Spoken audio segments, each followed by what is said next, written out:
really starts with leading with curiosity all the time. Who is this person that I'm chatting with? What are they excited about? And how can we connect on that? Hello, Wolfpack fans. Today we have an NCSU alumnus, Sydney Russell. Hi, Sydney. Hey, Marcy, how's it going? It's going great. Thanks for being here today. We would love to start off by hearing your elevator pitch. Oh, yeah.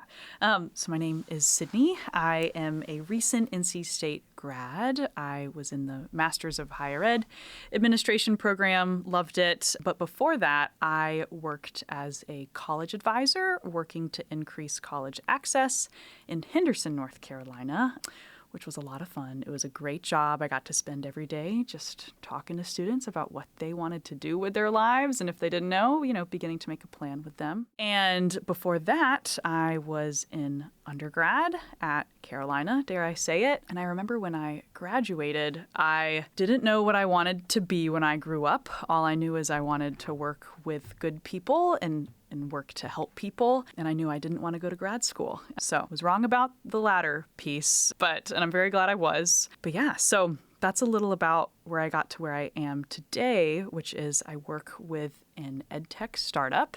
It's called Campus Pro Events. It's all about making in-person campus events, like think campus tours and large events like open house or even graduation, more interactive and accessible for people across languages and hearing needs, while also giving campus admin new visit data, new event data to continuously improve those events for their people. And the human side of you. What's something outside of the work and what's the play piece? Yeah, I find myself often putting myself in situations where I can meet new people all the time. I love meeting new people. There's something really fun about it. And I think for me that looks a lot like joining different run clubs. And I just signed up for an NC State alumni networking event in a couple weeks. So always looking for ways to meet new people. That's how I learn. And I always love making a new friend. So always looking for ways to do that. Fantastic, Sydney. And I know we got connected through our podcast editor, Luca. You like meeting people, and that's kind of the direction that I wanted to go today, because the listener today is thinking about their future and may also be thinking, I don't know what I want to be when I grow up, and how do I meet people and how do I expand my, dare I say, network, because some people don't like that word and it's a dirty word because they think that means schmoozing and they get an image of like the used car salesperson, but you're actually selling yourself a little bit. So what's your thought on, I like to call it relationship building? Yeah, I also like to call it relationship building. And I also think back to myself when I was about to graduate from undergrad, and I remember having that negative feeling about the word networking and thinking it's just a way to get ahead. It's a way to land a job that you don't necessarily deserve. You just had the right connection.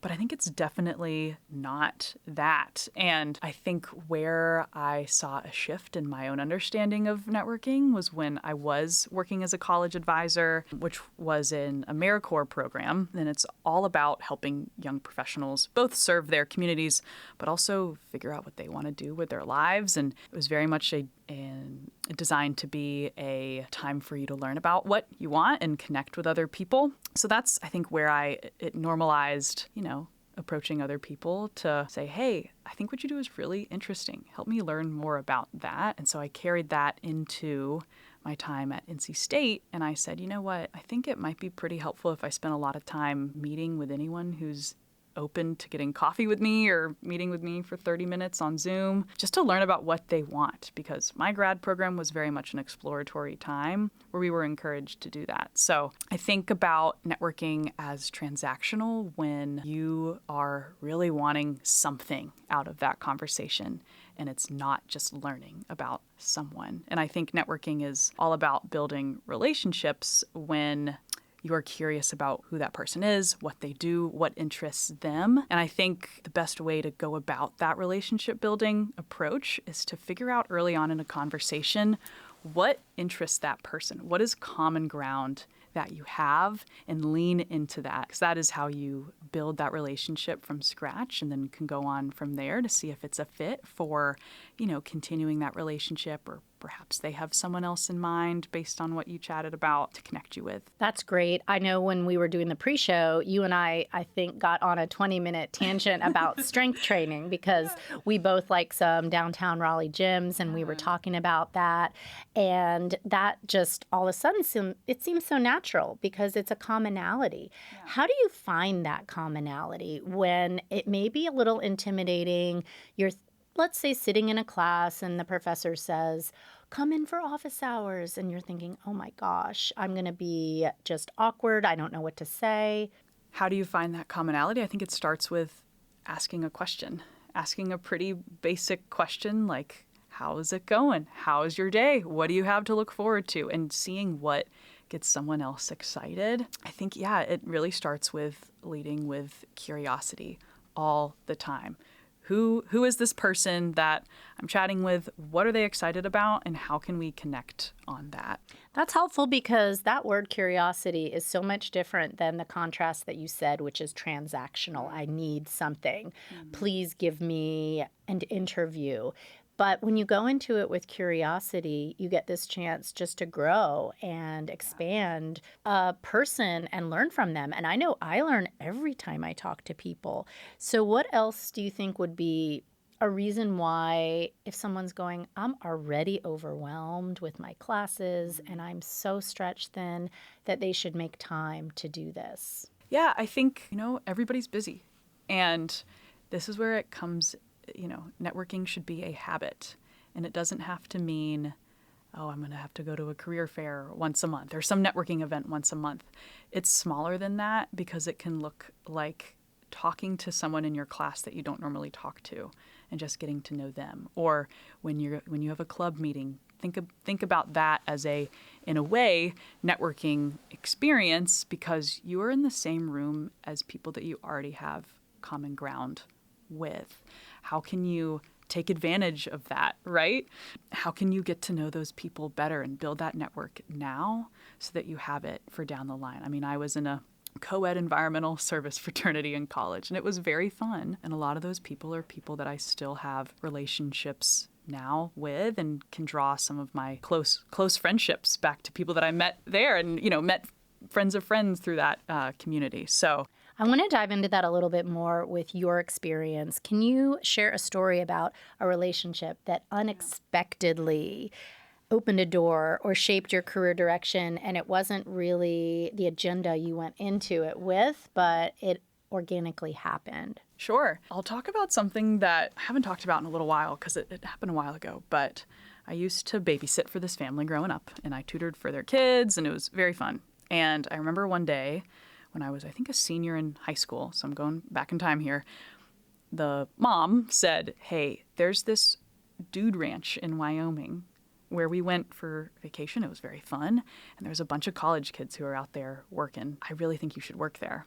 And I was like, okay. So I applied and I ended up spending 3 full summers out there. And then they worked with me when I was a college advisor and just had like a month off in the summer and let me go and have a good time and work out there. And I bring this up because that is where I learned how to talk to anybody because I was working with people who had been proper ranch working folk for their whole life. I remember there was someone who I worked with who the nearest grocery store from where she grew up was 90 miles away. And then I was also working with people who were high-level executives in their companies. Sorry, not working with them, but those are the people who vacationed at the ranch. Such a range of people. And I really learned how to be curious about everybody and figure out something that we had in common. And it started with, hey, how was your morning hike? I know you went on that hike. What did you see? What did you like? Oh, I love that part of the hike. When you are on this very exciting adventure that the mom of the kids you were babysitting for said, please try this out. That's also interesting to me because you probably don't know anyone in Wyoming.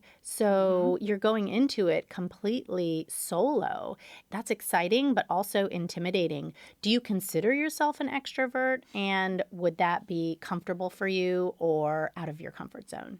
I'm definitely an extrovert. I can say that with my chest. And it's one thing that was cool about this ranch was none of us knew anybody else when we started working there, and maybe half of us would call ourselves extroverts and the other half were introverts. Why do you ask? Well, I wonder because as a listener who might be an extrovert, it would be more comfortable for them. As a listener who considers themselves, they get their energy more from time alone and talking to someone may be harder for them. Do you have any tips to help a person who comes from that perspective? Yeah, that's a great question. If you are someone who maybe gets a little more reserved, and I have, believe it or not, my moments where I'm reserved as well and nervous going into interactions. And I think for me, that looks like how I am successful in those interactions is making sure I did my prep work ahead of time, making sure I know who I'm talking to and I know what my starting point is for that conversation and have some great follow-up questions to ask. Yeah, that's good. So you talked a lot about your time coaching and you were counseling and working in all these different areas with advising and leading student teams. What have you noticed about the kind of connections that really stick, the ones that turn into collaborations or mentorships later on? Yeah, this question makes me think about the research that I did in undergrad. It was in a lab through the psych department that was all about studying relationships, romantic, platonic, familial relationships. And I remember there was this one study that we did where we had to take DVDs, put them into the computer, and watch videos of couples interacting with each other. And our job was to code the conversation, look for certain behaviors as one person shared a piece of exciting news with the other person. And so what we were asked to do was look to see what their body language looked like, what was their eye contact like, did the person who was listening, did they ask great follow-up questions, all with the intention of determining how engaged they were with each other, how excited they were with each other. And it was a really fun project. I still remember talking with the other research assistants about this one couple that we were like, wow, I really hope they make it. They were so excited about what they had to say to each other. And sure, this was specific to romantic couples, but I remember thinking, this is pretty relevant to any relationship ever, any conversation that happens between two people. So this question makes me think about that because you know when someone is excited about what you have to say, and you know when you connect with someone, when you feel that connection, be sure to let that person know in one way or another, whether it's a really genuine follow-up thank you email. Thank you so much for the 20 minutes you spent with me talking about this. Really enjoyed hearing your thoughts. Would love to continue this connection. And then putting time on your calendar for 4 months later to remind yourself to reach out to that person again. The sort of relationships that last are the ones that you put effort into. There were quite a few, I was very fortunate, quite a few people I met while I was here at State who I still have a quarterly coffee with, just because we have a lot of fun talking about professional stuff, personal life stuff, whatever. You will not build a relationship unless you put effort into it, unless you ask for it. So what I think to myself about this is if I am a mentee, it is on me to reach out to my mentor. That's my responsibility. They have lots going on, so do I, but they probably have more going on. And it's on me to reach out to them. And we all make time for things that are important to us. And like you said, everyone is busy. Are there any other thoughts you have for our listener who would like to develop relationships and feels a little nervous about doing so? Yeah, I think start with one conversation on one day. Wake up one day and say, all right, today's the day I'm going to push myself outside of my limits a little bit. Whether that's talking to someone in your class that you haven't talked to before, or maybe checking out a program or an event that you haven't checked out before, just to put yourself in a new environment and see what happens.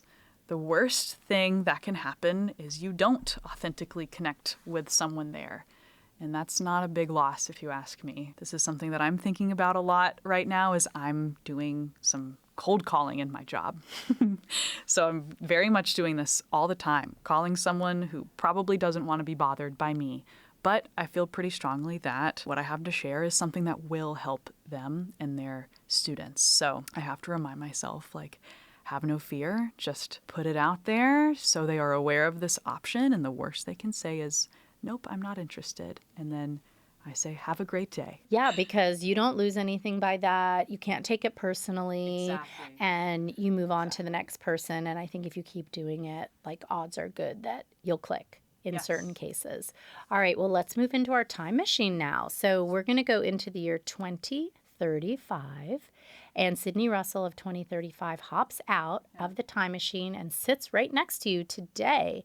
What do you need to hear? Love this question. And it makes me think about how in 2023, I was asked to write a letter to myself in 2030. And I still kind of remember what I said, which was, I hope you walk into any room and can be very confident and feel yourself, no matter who you're talking to. At the time, I was 23, 24, and I think, having a little bit of a hard time with that. I was approaching this transition period into grad school, and I just had some more moments of feeling a little nervous and not feeling so confident. So if Sydney of 2035 walks in here, I would want her to say, improving in that ability to feel confident in any room and continue on with that. I still get nervous when I talk in front of big groups of people. Learning how to be myself, no matter where I am, no matter who I'm talking to. Similar to what we just talked about, like, what's the worst that can happen? I don't connect with people in that room. Oh no, no big deal. So learn how to be myself wherever I am. Being yourself, I like it. Everyone else is already taken, I've heard. So that is a wonderful way for us to close. Thank you so much, Sydney. Thanks, Marcy.